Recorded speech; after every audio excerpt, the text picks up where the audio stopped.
Bonjour à tous. Si vous avez cliqué sur cette vidéo, c'est parce que vous avez besoin de savoir quelles sont les 5 étapes qui te permettent de lancer ton business. Au cours de cette vidéo, je vais t'expliquer les 5 étapes que tu dois connaître. Mais tout d'abord, il faut savoir que les 5 étapes sont complémentaires.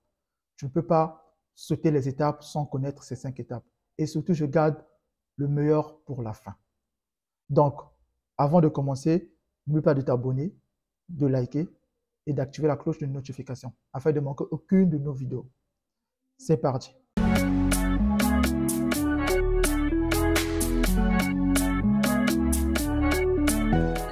La première étape, donc, tu dois savoir, ou bien tu dois connaître, c'est, tu dois te poser la question, c'est le quoi. Le quoi, en fait, va déterminer le produit ou les services que toi, tu vas vendre. Sache-le une chose, il y a des produits et des services qui sont rentables, directs, et il y a d'autres qui ne sont pas rentables. Donc, tu dois savoir quel est le produit et les services que tu dois mettre sur le marché. Une fois que tu détermines le produit et les services que tu dois mettre sur le marché, cela nous va nous amener à la deuxième étape. La deuxième étape, c'est le comment. Le comment ici, il y a beaucoup de gens en fait qui oublient ce stade-là. Beaucoup de gens se lancent dans un domaine de business ou bien de produit, vendent le produit autant pour moi et des services, mais ils oublient le comment. Le comment, c'est quoi? C'est la stratégie que tu dois mettre en place pour que ton business puisse être développé.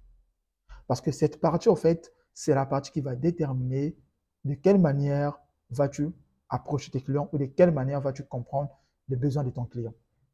Quasiment la plupart des gens qui se lancent dans ce secteur-là, ils oublient de mettre en place une stratégie. Et on a des résultats qui ne sont pas de bons résultats. Donc, il faut toujours penser à mettre en place ce qu'on appelle une stratégie autour de ton business. C'est là qui va te permettre de savoir de là où tu veux quitter et de là où tu veux aller. En troisième position vient ce qu'on appelle à qui le vendre. Je vois beaucoup de gens commettre beaucoup d'erreurs. Beaucoup de gens commettent les mêmes erreurs.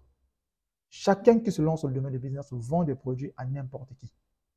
Et en retour, on a tendance à dire que non, ça ne marche pas. On a tendance à dire que non, les clients ne veulent pas de mes produits. C'est normal que les clients ne veulent pas de tes produits. Parce que c'est quoi? Tu lances tes produits chez des mauvaises personnes tout simplement. Tu vends tes produits pas à des bonnes personnes tout simplement. Il faut savoir catégoriser les clients, ou bien les scinder si je peux le dire. Il faut choisir ce qu'on appelle de quelle niche veux-tu réellement choisir. Est-ce que ce sont un produit qui sera vendu uniquement pour des hommes, ou bien pour des femmes, ou des enfants, ou bien pour les deux. Tu dois savoir là où qui va utiliser ton service ou bien ton produit.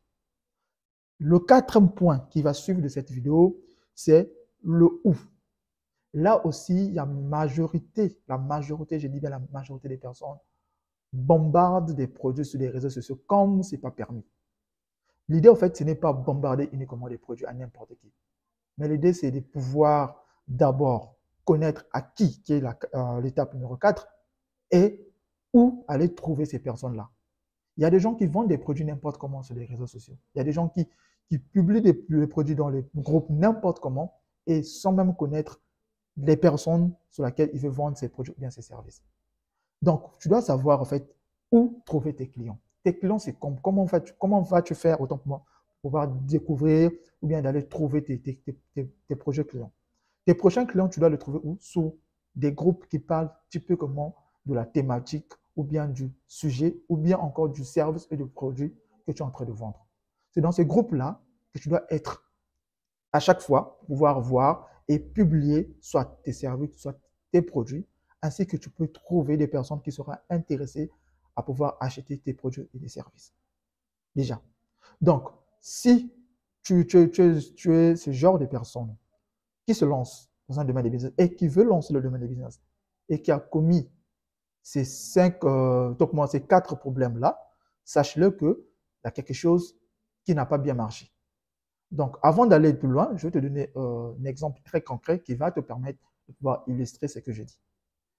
On recommence par la première étape. Imaginons que je me lance dans un domaine de business et que je choisis ma niche comme la vente des jouets d'enfants. Donc, ça, c'est ce qu'on appelle ce que je dois vendre. Ça, c'est mon service que je veux vendre. En deuxième étape, je dois mettre autour de mon activité ce qu'on appelle une stratégie. Cette stratégie va permettre de définir à comment je dois vendre mes jouets.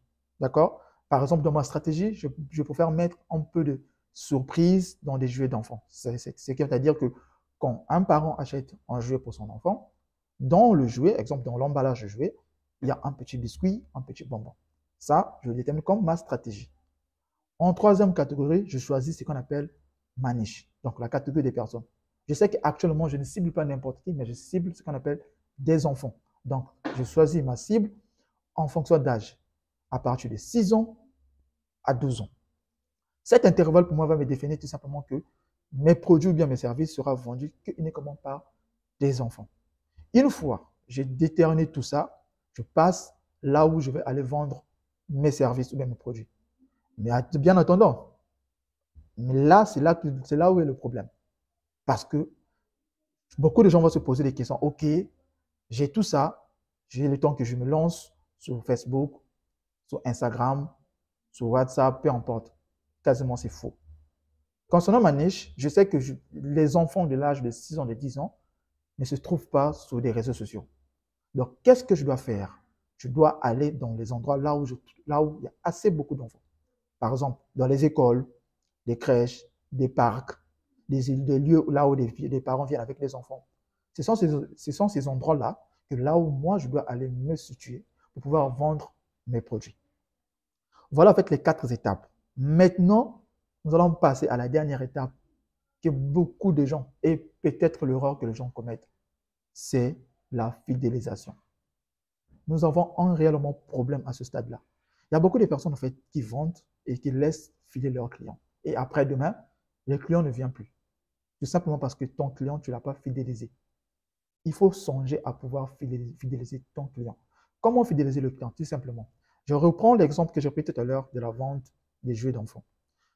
Un parent qui vient sur mon endroit ou bien ma boutique, là où je vends des produits, et qu'il achète un produit pour son enfant.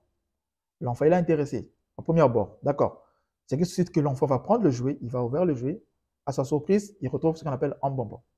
Déjà, l'enfant, il sera content, de 1.